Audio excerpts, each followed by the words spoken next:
Hello and welcome. In this podcast, as always, we look at the news around the world. So Stephen has done extensive research and we analyse things and try and make sense of everything. So, it's over to Stephen. Hi, people. So, let's get on with it. I could have been speaking about Ukraine, about warfare, but this is a lot more interesting. This subject, there are 4 stories from around the globe that deal with lawfare, which is a little bit different. Whereas 4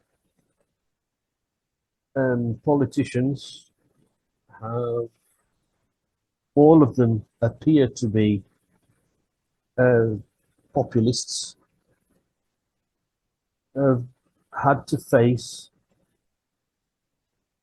criminal charges, some would argue bogus, against them.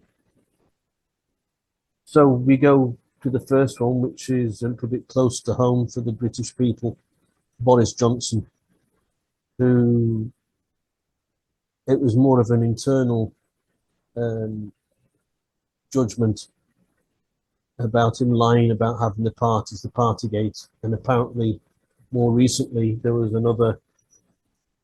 Apparently he had another party which wasn't declared, and so the internal machine of the government decided to judge to see if it was true or not, and they determined that it was true. And now they're trying to ban him from the House of Commons. Now he's already retired. He's already resigned as MP, so he isn't actually at the House of Commons. Anyway, if you can destroy a person's character,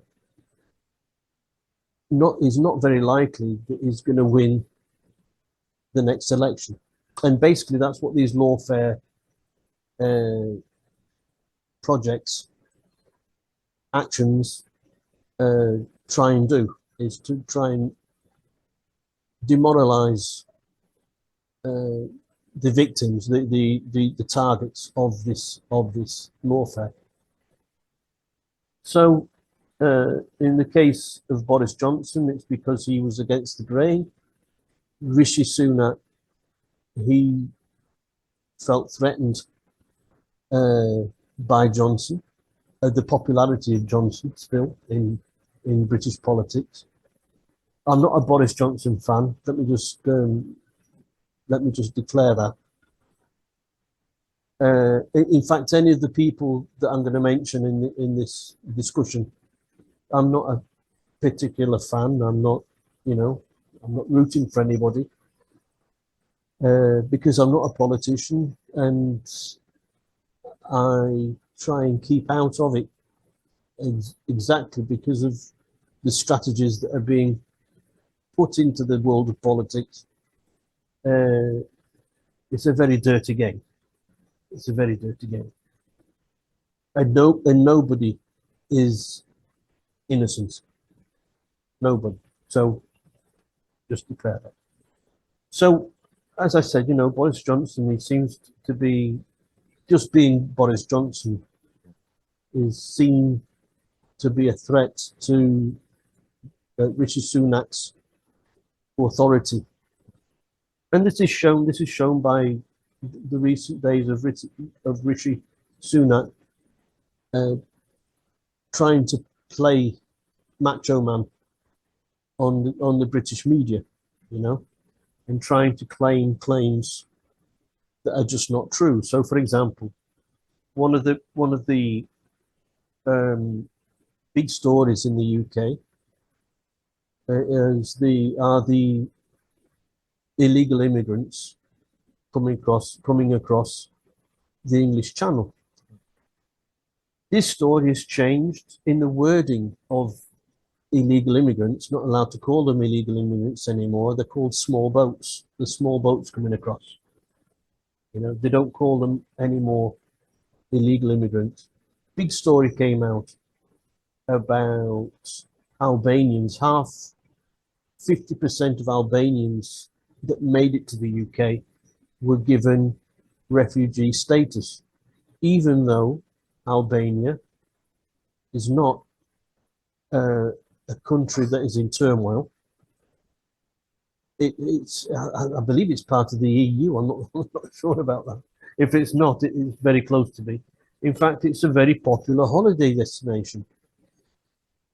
And Thomas Cook is trying to flog holidays to go to Albania, and the Albanians are coming across to the UK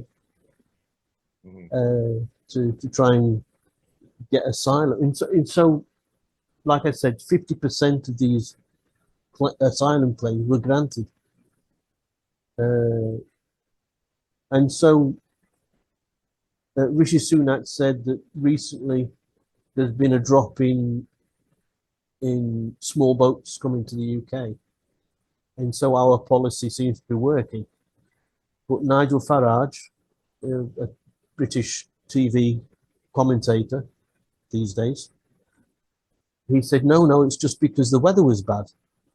And once the weather gets better, these small boats will increase in number coming to the UK. And it didn't do any other. You know, the weather got better. England now, Great Britain is now having a bit of a heat wave, and the small boats are coming across in the droves. You know.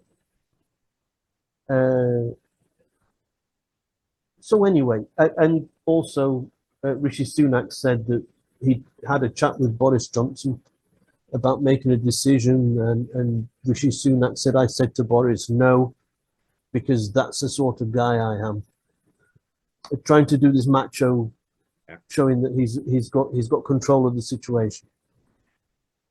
So because of this Boris going against the grain of the government that's in power at the moment, he had to be ousted. One way or another, he had to be ousted, and that's why they did these tribunals to disgrace him so that he'll never come back. Even though one of the judges on this panel that judged him, he had his own personal party, his wife's birthday party. But of course, that wasn't mentioned. You can see the storm coming on this one. We'll tell you these characters separately. Okay. Boris Johnson. Okay, we know who Boris Johnson is. He is an affable guy. Let's be honest. We like him. He's jolly. He's not an idiot. We've had this discussion before.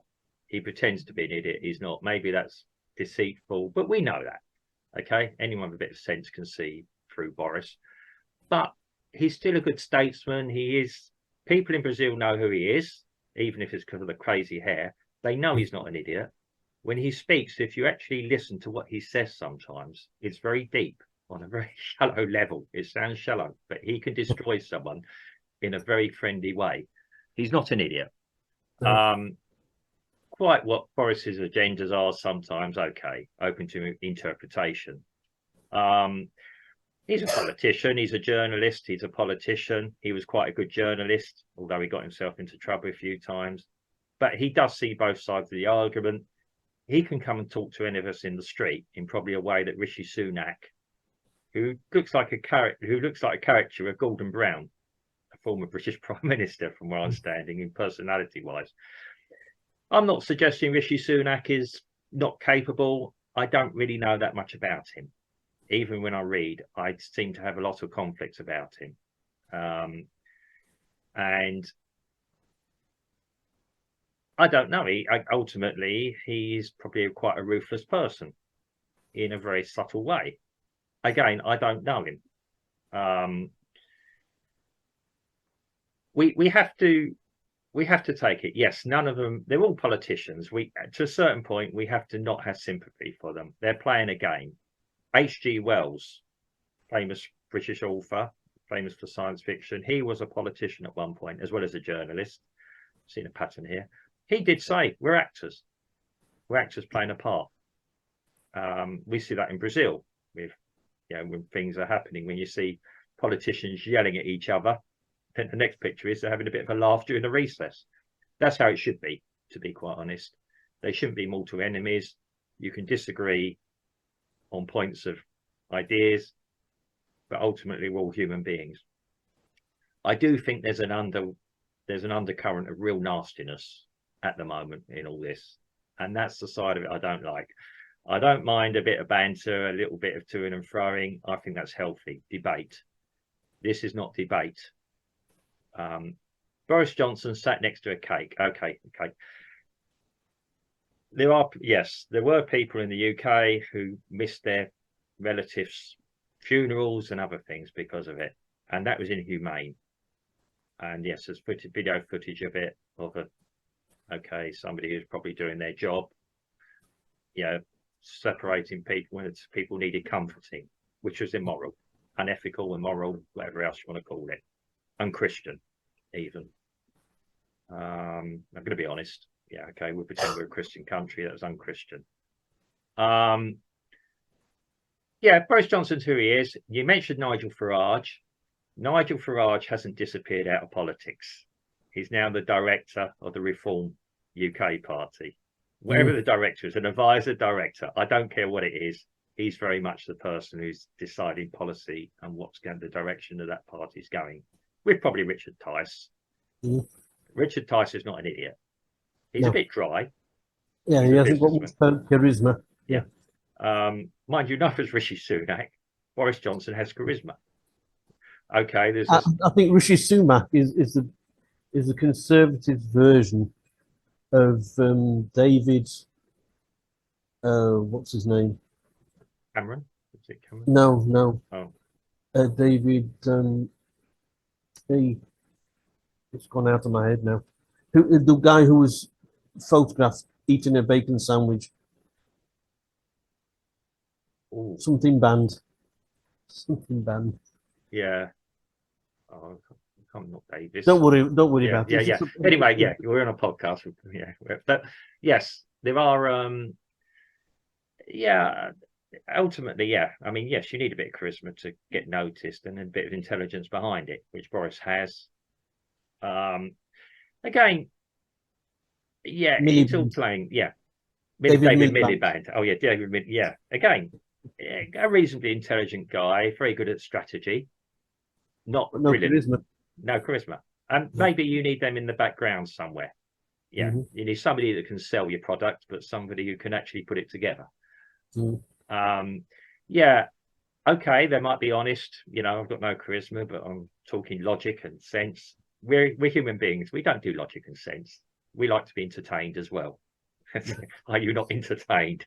But again, there was a degree of nastiness going, and I don't think it's come from the Boris Johnson, because he's not really a nasty, but I know of him a little bit classy. He can be hard without being nasty. He's firm but fair. There seems to be something in British politics at the moment that not even the days of Churchill or others are it's ungentlemanly almost. It's not the world of chivalry. There is a power grab or whatever else you want to call it. I'm going to be honest about it, so I'll see it. Now, Boris Johnson is also known as the comeback kid. Yeah. And I don't think it will be with the Conservatives. Okay, him and Tice and Farage might find some common ground, which they're all capable of doing, and have one big press conference one day to say, we're not besties, but we're not worsties either. And hey, we're getting back to it. And it'd probably be a closer alliance than anything in the Conservative Party or the Labour Party at the moment, who have their own problems. Okay, so that's the way I see it. I think Boris Johnson will be back in frontline politics. They've tried to kick him out. They've already been the biggest publicity machine he's got. He's been on the front pages, the middle pages of the newspaper, all over the internet, on just about every podcast, including ours now. He's not disappeared. If they try to destroy him, I think if anything, there's more sympathy for him. Well, let's move on to next one, Let's move on to Pakistan. Okay. Imran Khan. Mm-hmm. Imran Khan, he used to be a cricketer, Mm-hmm. very famous cricketer. Very good one. Yeah. He was idolized in Mm-hmm. Pakistan before he got into politics full time. He used to go on the television and he was making comments in the media around about 10 years before he decided to go and try and become Prime Minister or President of Pakistan. Mm. His ideas were very much against the status quo too. Also, Pakistan was governed by a military regime, Mm. and Imran Khan, he was very much a libertarian, you know, but very populist, a very populist guy. And so there was some. He was voted out of power.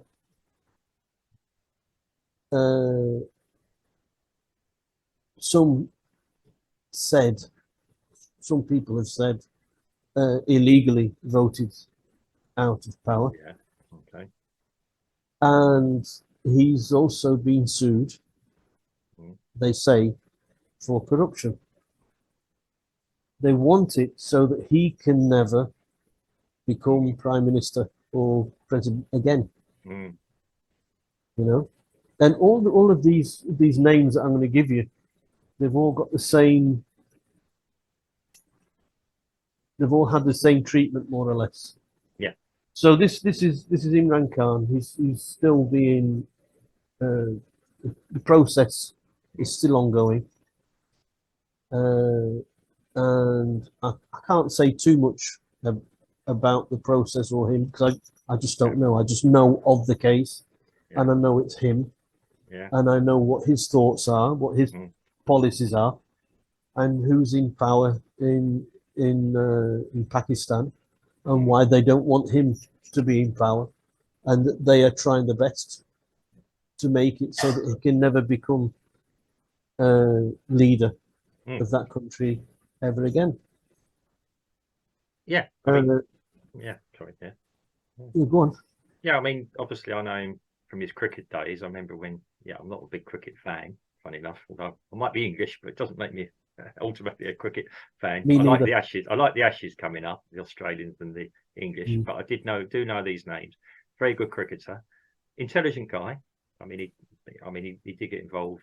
He was married to a wealthy family at one point, a very influential family, the Goldsmiths at one point, I think. Goldsmith, if I remember. He's a charismatic person. I think you've just said something that we know who he is. We know what he stood for, more or less. Okay, we don't follow Pakistani politics intimately, but we know he is. We know some of the people that he's met because there's been pictures of them. Yeah, terrorists or everything. But we know what they stood for. And that's the big difference. And the same with Boris Johnson, really, who is the real Boris. Well, the real Boris always told us who he was. And we know him. We know Imran Khan. So there's a common thread here. And as you say, they were popular, not always necessarily for politics, identity, who they are. And they are, which is, again, an interesting trait. We don't know much about the people who are in power in these countries, who they are, what they are. We don't even know what they're thinking. Yeah, anyway, yeah, so I should just make that point. So I've just seen that as a common thread. Yeah. Well, let's go a little bit close to home here in Brazil, which Bolsonaro is another one who is a populist. He was unelected, or if you like, he lost in the last election under very, very dubious circumstances. Let's be honest, it was always going to be close. Yeah, but okay. there's close and there's close, you know. Well, yeah, I'm not I'm not a coward. And But I'm not. Hey, look, yeah, I'm yeah, not here to say one thing or yeah. another. We don't know. You know, We're not sure. Yeah, yeah, anybody who knows the guy yeah. will have their opinion. And Yeah. I'm not here to talk about No. elections nor Yeah. Okay. Yeah. no, but Okay. Yeah. he's the same. Mm. It's the same. It's the same profile. You Mm. know, he was unelected. Mm. There was some controversy about the elections. You can't deny that, Yeah. right? And shortly after the elections, when he lost his um, status Mm. as being a serving Mm. president, of course, he went to the US Yeah. until the heat cooled off, Mm. and came back to Brazil. He was arrested, Yeah. and now he also is being sued for several things. Mm. You know, several things. There's a news site called Jovem Pan, Mm. Mm. Yeah. and they said that he is. It's almost like a carbon copy of Donald Trump, Mm. right, who I'm going to come on to. Yeah. I was That's gonna the say. Yeah. that's the elephant in the room that Yeah. needs That's to be real. talked about. Yeah. I've been trying to avoid him until the last, you see. Yes. Uh, and he, you know, Bolsonaro, they're trying to get it so that he can't run to be elected again. Also, Yeah. I mean. Admittedly, it's a again. Yes, he's a populist. We know what we know. We live through the time here. We know who Bolsonaro is. Again, we know his policies. He's quite open about it. Um, yes, he's his own person. Um, it is a. Yes, we know in Brazil you've got to be quite an assertive or charismatic person again to get elected here. Yeah. Um, Maybe that's true anywhere in the world, if we're being honest, because even in the UK, Rishi Sunak wasn't exactly elected by the people, but he's not there illegally. Yeah, we can argue about cases like this, but he's yeah, you knew what he was. Yes, you could watch him and go, wow. You might agree with him, but sometimes you might go, wow, I can't believe you said it in that way. But we're not Brazilians. We're we're stiff upper lip, collar and tie English people. We're going with stereotyping. Yeah. which for sure is the same thing that you could say about Boris Johnson. Yeah. He would say things in a certain way where you think, wow, I Yeah. wouldn't have quite phrased it like that. Yeah. But there you go. It's it's rubbing a little bit against the grain. Yeah. And you can tell that here in Brazil they are doing the most Mm. to destroy the guy Yes. politically, Mm. because the Brazilian version of the Supreme Court Mm. are making up their own rules, and instead of the rules being made in the Planalto Yeah. where they should Yes. be, Must be. Yeah.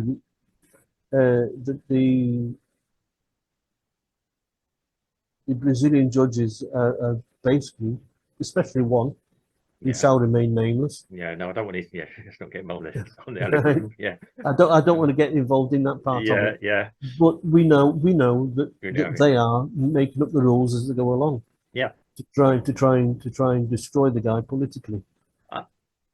Again, when it comes to law, law, the idea of law is always an argument of two things. What's the case? What's the precedent? What should be reality? Okay, that's law. That's how laws are made, changed, etc. Yes, you argue the cases. Yes, it does seem to be, and I did wonder if it's my bad translation sometimes when I'm reading Portuguese on a few things. But yes, it does seem a few strange things being said, and I'm thinking, how's that even logical? Yeah. I know law and logic are not always the same thing. Law is part logic, part emotion. Yes, it is. I mean, admittedly, there are things with Lula as well that they tried to take him out. There were attempts to take him out the game, whether justifiably or not. And again, that's another argument. So, okay, we could argue that happens more than probably not across South American politics. Yeah. It's an interesting game to watch here. Yeah, and it doesn't mean that Brazil's unstable. It just means, yeah, there's a points being made and points being scored at the moment, and it could all change in a couple of years' time as well. Yeah. We have unfortunately got a bit of a divided country here, which we can see on the ground. I mean, we talk about the UK being divided. I don't know. I'm not on the ground. I get secondhand information like you do, and yeah, it's.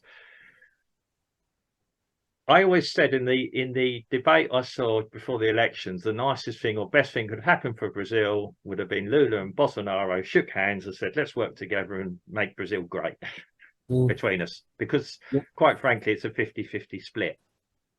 There are probably other players. There's probably things going on that smaller parties. Yeah. There's probably things going on that neither leader wants to even be associated with. Or neither main players. I mean, yeah, because what they can do to one person sets the precedent of what they can do to another. Yeah.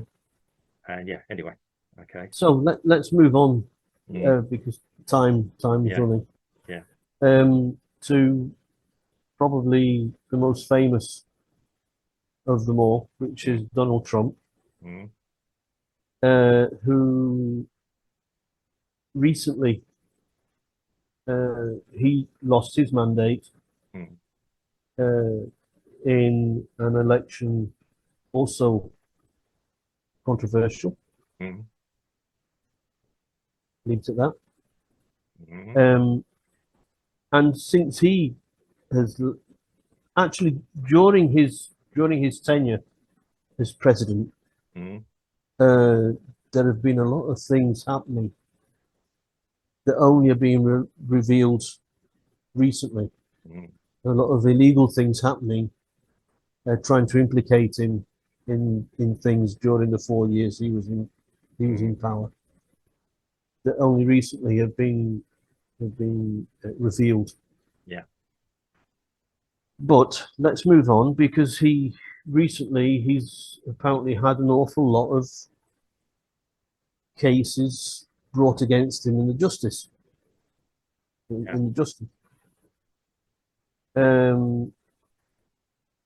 latest one is to try and say that he's a spy.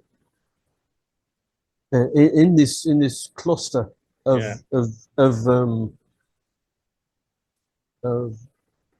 accusations, there are 47 of them. 47 of him showing documents, him hiding documents, him defending documents, him. And it looks a case like, pin the tail on the donkey. The game, pin the tail on the donkey. If you stick enough pins in, hopefully you'll get it in the right place. Mud sticking, that's it. Hopefully you'll get it in the right place. He's had a guy called Alvin Bragg, who he's a district attorney, I think, of New York, who went on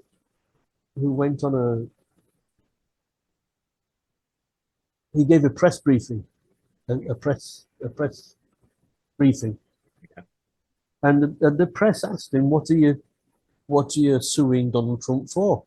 And he said, well, we don't have to mention what the charge is. This will be revealed later on. So how are you, if you're a defendant, how are you going to know how to defend yourself if you don't even know what the charge is? again, yeah, it's lots of peculiar things that don't seem to ring logic, or you know, or even emotionally true. They tried to sue Trump because he took the documents in the first place, mm, until it was revealed that so did Joe Biden, probably, and so did Mike Pence, mm, and so did many others. The only difference is that the president of a mm, country mm, is the only one that is allowed to do this. yeah, So they couldn't.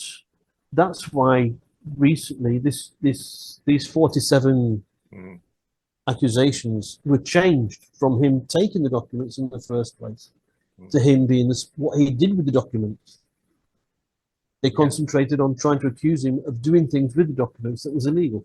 yeah, Not that he, not, and then they said, you know, Mike Pence, you're forgiven for taking documents. mm, Joe Biden, they didn't say a great deal. They tried to keep keep it under the, but this is lawfare. It is lawfare. yeah, It's death from a thousand cuts of paper. You yeah, just keep on.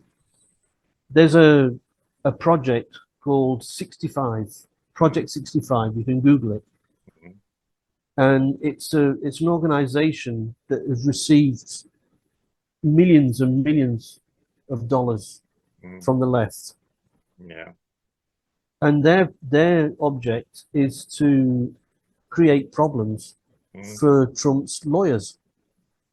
Anybody who works for Trump, associated with Trump, mm, these lawyers, they are to be sued mm, for ethics.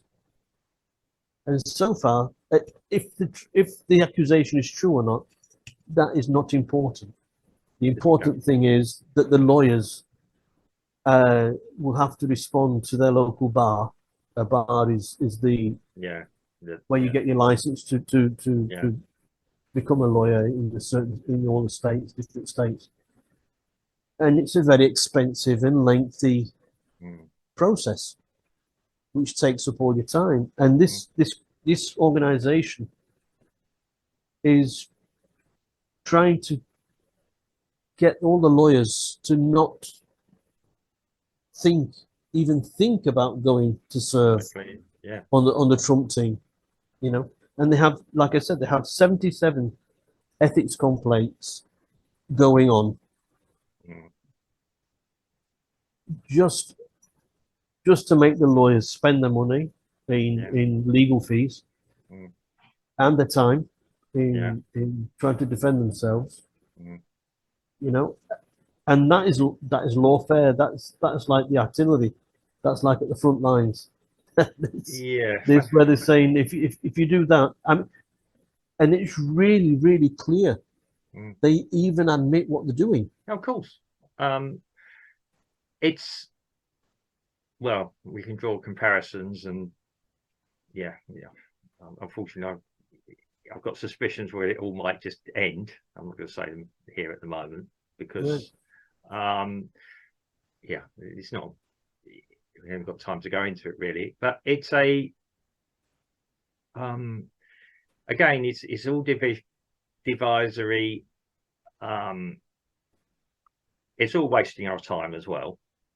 Um, what it's doing at the moment, I mean, Donald Trump has raised £7 million for his fund to run for president because of it.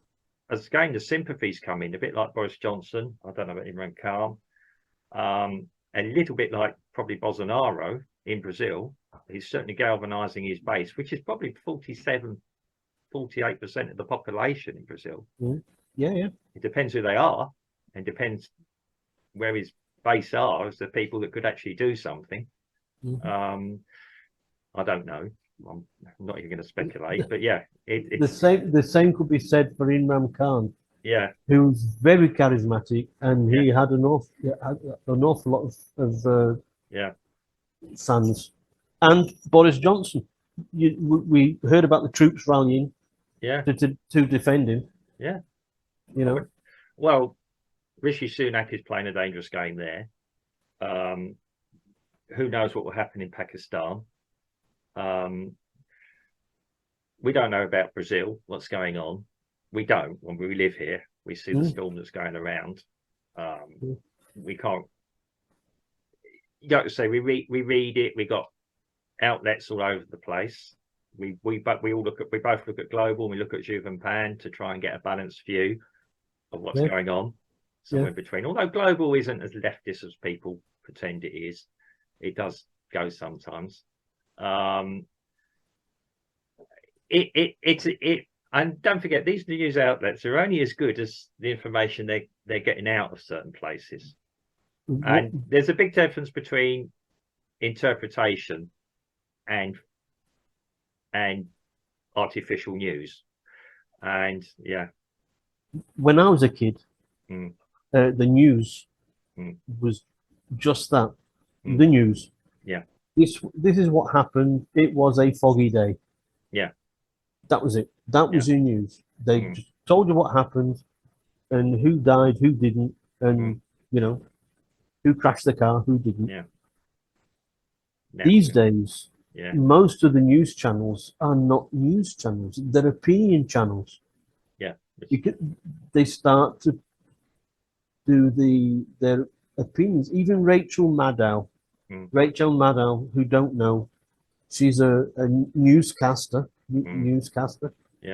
On MSNBC in the United States, and she said, if Donald Trump withdraws from being a candidate for the next presidential election in 2024, all of these cases against him will be dropped.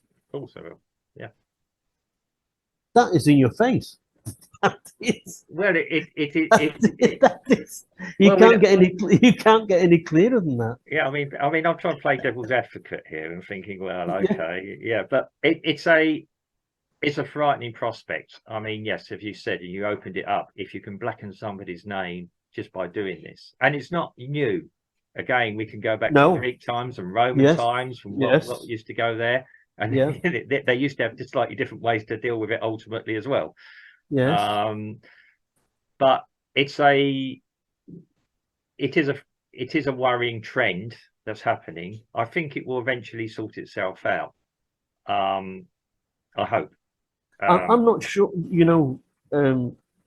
Mark, I'm not sure if this is just a coincidence or if there was some thing behind all of these 4 cases that I put in the podcast today.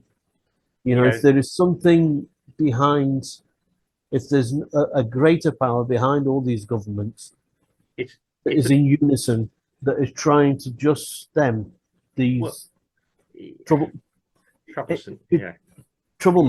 if you like. They're not troublemakers, they just want what's good for the people. Who would me this troublesome priest. It would be a big thing to orchestrate, and so many things may have to fall into place to allow it, and these individuals appear from nowhere. Anyway, our time has gone. I trust that I'll give the people who watch this a chance to make a comment, but not a political comment. We're not talking about who's the best, the left or the right, but just their opinions about the strategies that are going on. That's all. Okay. Well, once again, we come to the end. I hope anyone's watching has enjoyed this. Please comment about it. Like you say, trying not to be political. If you see something you disagree with, please be respectful of other people's opinions. We're not here to cause ruptions. We're only seeing things. Like I said, neither of us are big supporters of any of the individuals one way or another. We have opinions. I mean, I like Imran Khan because he was a good sports person, for example. If politically, I'll probably disagree with an awful lot of what he did and said, but that doesn't mean he deserves to be treated roughly. Lawful is everything. And once we lose... If you enjoyed this discussion, can you please like, subscribe and share it? Thank you.